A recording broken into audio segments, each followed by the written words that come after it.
खरं तर लोकसभेच्या निवडणुकीमध्ये मतदारांचा फारसा उत्साह दिसत नाही असं अनेकदा म्हटलं जातं, परंतु कोल्हापूर जिल्ह्यात मात्र यावेळी चुरशीची लढत होत असल्यामुळं आणि प्रचारापासूनच या लढतीकडं संपूर्ण देशाचं लक्ष लागल्यामुळं या निवडणुकीत मतदानाचा उत्साह मोठ्या प्रमाणात बघायला मिळतोय।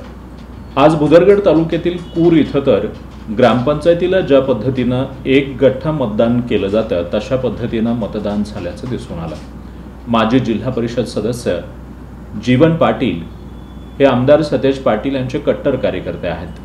त्यांनी आज सुमारे 300 मतदारांना एकाच वेळी मतदान केंद्रावर मतदानासाठी आणलं।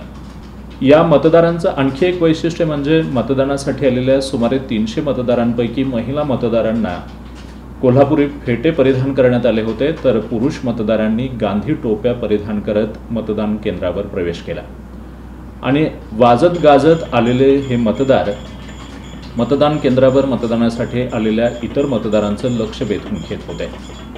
माजी जिल्हा परिषद सदस्य जीवन पाटील यांचा हा हक्की डाव कूर आणि परिसरात चांगलाच चर्चेत आलाय।